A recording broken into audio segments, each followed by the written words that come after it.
আসসালামু আলাইকুম, সবাই কেমন আছেন? আলহামদুলিল্লাহ, আপনাদের দোয়া আমি অনেক ভালো আছি। আজকে আমি ফিরনি রান্না করব। দিয়ে দিলাম গরুর দুধ, বসাই দিছি। এখন আমি দিব প্যাকেটের দুধ। আমি প্যাকেটে যতটুকু দুধ আছে আমি সবটুকু দিয়ে দিব, কারণ গরুর দুধ আর গুঁড়া দুধ মিশিয়ে ফিরনি রান্না করলে ফিরনিটা অনেক মজা লাগে। এখানে আমি বাদাম গুঁড়ো করে নিয়েছি, আমি ফিরনিতে দিয়ে দিব, কারণ বাদাম দিয়ে ফিরনি রান্না করলে ফিরনিটা খুবই মজার হয়। এখন আমি দিয়ে দিলাম বাদাম।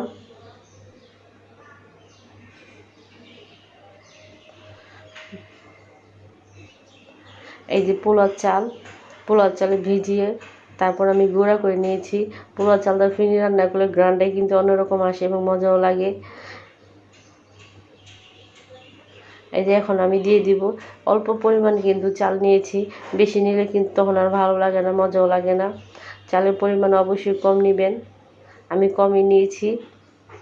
এখন আমি নাড়বো, কারণ ভিতরে নাহলে জমে যাবে আবার, যেহেতু চুলার মধ্যে বসানো।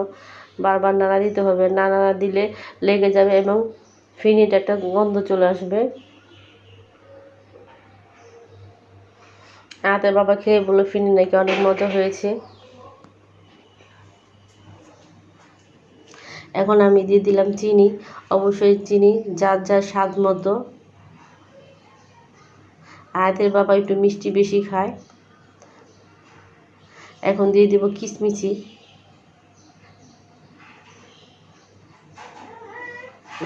দিয়ে দিলাম গরম মশলা, এলাচি। ফিরনি রান্না শেষ, কেমন হলো অবশ্যই কমেন্ট করে জানাবেন।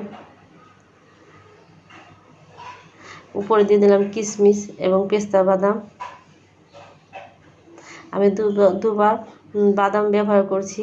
আসসালামু আলাইকুম, সবাইকে অনেক অনেক ধন্যবাদ।